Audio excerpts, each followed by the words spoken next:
আমাদের মন্ত্রীকে গাড়িতে মারবে, আমাদের মন্ত্রীর গাড়ির কাঁচ ভেঙে দেবে। শিক্ষামন্ত্রীর গাড়িতে প্রাণঘাতী হামলা, এটা প্রাণঘাতী হামলার চেষ্টা।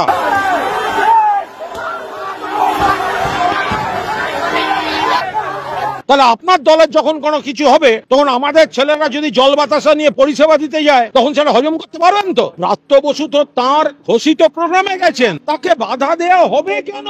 এটা আধা জঙ্গি আচরণ এবং এটা আমরা সিরিয়াসলি নিলাম। একটা সন্ত্রাস চেয়েছিল, আমার গাড়ি ভেঙে দিয়েছে, আমার সিকিউরিটিদের ধরে মেরেছে বলগাহীন। এইভাবে যদি মন্ত্রী বসে, মাননীয় মন্ত্রী বসে গাড়ির কাঁচের উপর হামলা হয়, এটা তো একেবারে আহত করার মতো, শারীরিক ভাবে আহত করার মতো টার্গেট করে করেছে এই অসভ্যগুলো। যেখানে একটা ওয়েব কুপার সম্মেলন ঘোষিত প্রোগ্রাম, সেটা ডিস্টার্ব করতে গেছে। মাননীয় মন্ত্রী তখনও বলেছেন আমি কথা বলবো, তারপরেও আমাদের অধ্যাপকদের মারধর করা হয়েছে। আর এটা কোন, এরা কি চায়? এই বামেরা তো লন্ডভন্ড করেছে 34টা বছর ধরে, তারপরে আজকে এই ঘটনা, পুরো কাঁচের এই অবস্থা, আর সামনে সিটে বসে মাননীয় মন্ত্রী। এটা আমি মাননীয় মন্ত্রীকে ধন্যবাদ এবং অভিনন্দন জানাবো যে তিনি সমস্তটা সংযম দেখিয়েছেন, অভিভাবকের মতো কাজ করেছেন এবং আমাদের টিম কোন রকম প্ররোচনায় পা দেয়নি। কিন্তু তৃণমূলের সৌজন্যকে যেন এরা কোনো মতে তৃণমূলের দুর্বলতা না ভাবে। মন্ত্রী গাড়িতে বসে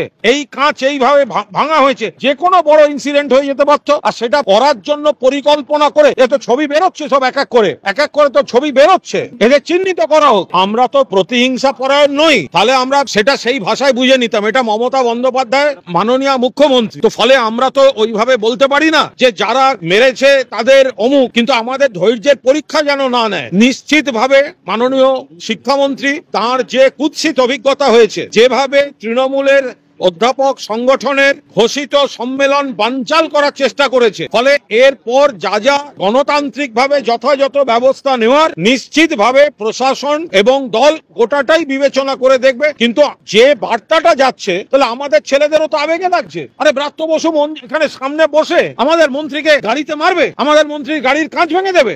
উদ্দেশ্য মানে 100% পরিকল্পিত ভাবে, উদ্দেশ্য প্রণোদিত ভাবে ব্রাত্য বসুকে টার্গেট করা হয়েছে, যেটা একটা ঘোষিত, একটা গণতান্ত্রিক পরিসরে একটা ঘোষিত প্রোগ্রাম। সেই সংগঠনের তিনি নেতা, তিনি সেখানে যাচ্ছেন, রাজ্যের মাননীয় মন্ত্রী, সেটাকে বানচাল করা। যেখানে তিনি বলছেন তিনি কথা বলতে রাজি, যাকে বললেন ওদের বুঝিয়ে বলো, সেই অধ্যাপক ডক্টর প্রদীপ্ত মুখোপাধ্যায়কে ওইভাবে মারা হলো। একাধিক অধ্যাপককে নিগ্রহ করেছে এরা, এবং সর্বোপরি শিক্ষামন্ত্রীর গাড়িতে প্রাণঘাতী হামলা, এটা প্রাণঘাতী হামলার চেষ্টা। কাঁচটা ওইভাবে ভেঙে, পুরো কাঁচটা তো ওর গায়ে মুখে পড়তো, এই দায়িত্ব কে নিত? যে সমুদ্রে অতৃপ্ত আত্মা লাল পতাকা নিয়ে, কোনটা এসএফআই, কোনটা তার মধ্যে মাও, কোনটা অমু, কোনটা কি, এগুলো তো বোঝা যায় না। কিন্তু পশ্চিমবঙ্গের মধ্যে একটা গণতান্ত্রিক রাজ্যে, গণতান্ত্রিক পরিবেশে থেকে এই ধরনের বর্বর আক্রমণ করবে, এটা কিন্তু হতে পারে না। এবং তৃণমূলের যেন এটাকে কেউ দুর্বলতা না ভাবে, এবং পরে যেন এটা নিয়ে তৃণমূলকে কেউ দোষারোপ করতে না আসে। এরপরে যদি মোহাম্মদ সেলিমের কোন ঘোষিত প্রোগ্রামে তৃণমূলের ছেলেরা জল বাতাসা দিতে যায়, তখন মোহাম্মদ সেলিম গ্রহণ করবেন তো?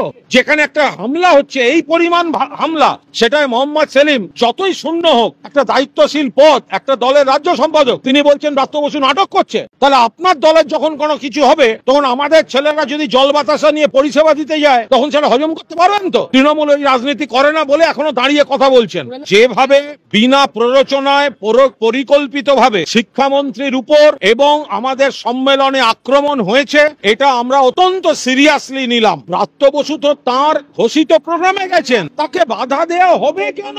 তাকে বাধা দেওয়া হবে কেন? তিনি তো তার ঘোষিত প্রোগ্রামে গেছেন। এবার তিনি তার মতো করে যাবেন, তার রাস্তা আটকানো, রাস্তায় শুয়ে পড়া বা অমুক, ব্রাত্য বসু টপকে গেছেন কি ব্রাত্য বসু ডান দিক দিয়ে গেছে, এই কথাগুলো আসবে কেন? ব্রাত্য বসু তো ঘোষিত প্রোগ্রামে গেছেন, অন্য সংগঠন সেখানে বাধা দিতে আসবে কেন? সবচেয়ে বড় কথা, তিনি তো এতটা সৌজন্য দেখিয়ে বলছেন আমি তাদের সঙ্গে কথা বলবো, আমার সম্মেলনটা করে নিতে দাও তোমরা। তারপরে এটা একেবারে পরিকল্পিত ভাবে ব্রাত্য বসুকে টার্গেট করে একেবারে বড়সড় ক্ষতি এবং আমাদের সম্মেলনটা বানচাল করার জন্য এরা এই কাজ করেছে।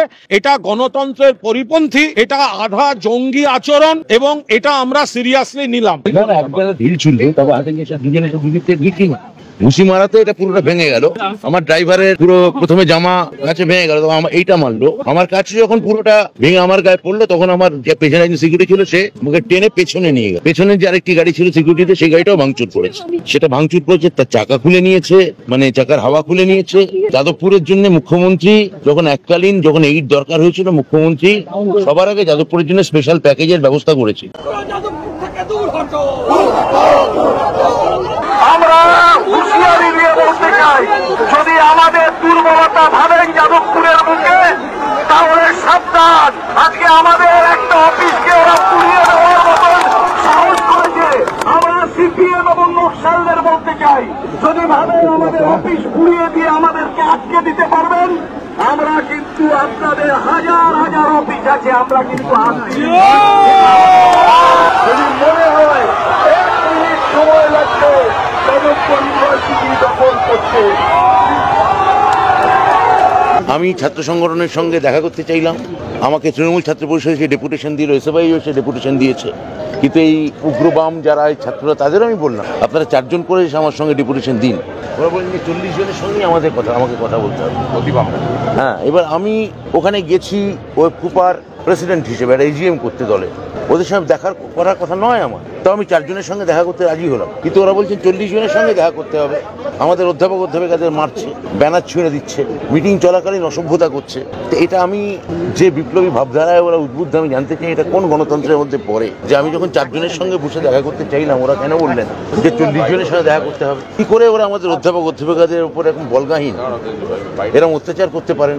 উপাচার্যকে হেকেল করা হয়েছে, প্রফেসর ওখানকার যাদবপুরের প্রফেসর মিশ্র থেকে শুরু করে অনেককেই, প্রফেসর মন্ডল, মনোজিৎ মন্ডল, সেলিমবক্স মন্ডল, ওইদিকে অনেক প্রফেসরকে, পুরুলিয়ার থেকে এসেছিলেন সাধনা খাওয়াস, ওরা সবাই আমাকে রিপোর্ট দিচ্ছিলেন ফোন করে।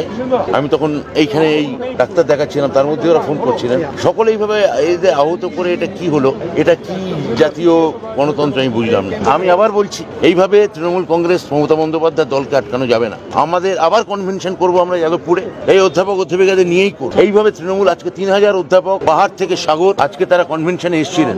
যাদবপুর বিশ্ববিদ্যালয়ের ভেতরে ছাত্রদের র্যাগিং করা হয়, মেরে দেওয়া হয়, কেন্দ্রের কোনো কেউ ঢুকতে গেলে আটকে দেওয়া হয়, রাজ্যের কেউ ঢুকতে গেলে আটকে দেওয়া হয়। এটা এর আগে বাবুল সুপ্রিয়কে আটকানো হয়েছে, আমায় অবশ্য আটকানো হয়নি, কিন্তু আমি কথা বলতেও রাজি ছিলাম। কিন্তু ওরা বলছেন এক্ষুনি আমাকে ডেট জানাতে হবে, আর বসতে রাজি হচ্ছেন না। 4 জন মিলে একটা ডেপুটেশন দিতে পারতেন, একটা লিখিত দিতে পারতেন, তা না করে যেভাবে অধ্যাপিকাদের সঙ্গে এই বর্বর আচরণ করা হলো, আমি এর তীব্র ধিক্কার জানাই।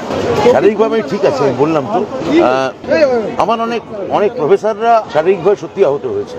আমার খোঁজ নেওয়ার আগে আমার যারা অধ্যাপিকা আছে তাদের আপনারা বাইট নিন, খোঁজ নিন, দেখবেন অনেকে সত্যিকারের সিরিয়াসলি আহত। আমার যেটুকু বলা সংগঠনের প্রধান হিসেবে আমি সেইটুকুই আপনাদের বলছি, কিন্তু প্রচুর প্রফেসরকে আজকে মারা হয়েছে, শারীরিকভাবে নিগ্রহ করা হয়েছে। আমার গাড়ি ভেঙে দিয়েছে, আমার সিকিউরিটিদের ধরে মেরেছে, অনেক আরো যারা গেছিলেন অনেকেরই সিকিউরিটি ছিল, তাদের মেরেছে। আমি বারবার আমাকে উপাচার্য বলেছিলেন ক্যাম্পাসে পুলিশ ডাকার জন্য, আমি পুলিশ ডাকতে রাজি হইনি, কারণ আমার মনে হয়েছিল যে আলোচনার মাধ্যমেই কথা হতে পারে, কিন্তু এরা আলোচনা চাইছে, এরা প্রভোগ করতে চাইছে, এরা একটা নৈরাজ্য চাইছে। তা নৈরাজ্য যদি চান সেখানে তো আর কোনো ডায়লগ হয় না। আমি সবাইকে বুঝতে পারিনি, সব মিলিয়ে মিশিয়ে ছিল। এসএফআই কিন্তু আমাকে আলাদা করে দেখা করেছে এবং তারা আমায় ডেপুটেশন দিয়েছেন। তাদের কেউ ওদের মধ্যে ছিল কিনা সেটা আমি বলতে পারবো না। আমার ইতিমধ্যে অধ্যাপক সংগঠন মানে ওয়েব কুপা, তারা যাদবপুর থানায় গেছে। সুমন বন্দ্যোপাধ্যায়, মহিতোষ গায়েন এবং আমাদের সেলিমবক্স মন্ডল, আমার 3 ভাইস প্রেসিডেন্ট, তারা ইতিমধ্যেই সম্ভবত এফআইআর করে দিয়েছে। সে বললাম তো আপনাদের যে কেন এটা করছেন ওটা আমি জানি না। মানে তৃণমূল কংগ্রেস যাদবপুরে যেতে পারবে না, ওয়েব কুপা একটা এজিএম করতে পারবে না, তৃণমূল ছাত্র পরিষদ সংগঠন করতে পারবে না, এটা কি গণতন্ত্র? আমি আজকে আমার বক্তৃতায় বলেছি, ওটা হিম্মত আছে যে বিজেপির শাসিত কোনো রাজ্যে গিয়ে কোনো বিশ্ববিদ্যালয় বিজেপি মন্ডলের অধ্যাপকরা যেখানে আছেন সেখানে গিয়ে এইরকম বিজেপি অধ্যাপকদের গায়ে হাত দিতে, মন্ত্রীর গাড়ি ভাঙচুর করতে ওরা পারবেন? কারা আজকে গোটা রাজ্য দেখেছে, কারা আজকে নৈরাজ্য চালিয়েছে এবং কারা ধৈর্য ধরে ওখানে বসেছে? আমি মুখ্যমন্ত্রী, আমার দলনেত্রী মমতা বন্দ্যোপাধ্যায়, আমি দলের একজন কর্মী। মমতা বন্দ্যোপাধ্যায় গণতন্ত্রে বিশ্বাস করেন, শান্তিতে বিশ্বাস করেন, ধৈর্যে বিশ্বাস করেন। আমি স্থিরতার সঙ্গে ওদের কথা বলতে চেয়েছিলাম, কিন্তু ওরা কথা বলতে চাননি, ওরা নৈরাজ্য চেয়েছিল, বলগাহীন একটা সন্ত্রাস চেয়েছিল। এটা খুব উদ্বেগজনক। মোহাম্মদ সেলিম কি বলছেন না বলছেন আমাদের কিছু দরকার নেই, কেননা সেলিমের বক্তব্য ওর পার্টি সিরিয়াসলি নেয় না, আমাদের এখানে নেওয়ার কোনো দরকার নেই। আর উনি তো চান যে তৃণমূলের মন্ত্রী বা তৃণমূলের অধ্যাপক অধ্যাপিকা নিগৃহীত হন, সব তাহলে অধ্যাপক অধ্যাপিকারাও তাহলে বানিয়ে করছে, সবাই নাটক করছে। আমি নয় থিয়েটারের লোক এখানে আমি দাঁড়িয়ে অভিনয় করছি, কিন্তু যে অধ্যাপক অধ্যাপিকারা মার খেলেন সেলিমের কাছে তারাও তাহলে নাটক করছে। মোহাম্মদ সেলিমকে একটু খোঁজ নিতে বলুন এবং ওনাকে বলবো পুরো সবকিছু রাজনৈতিক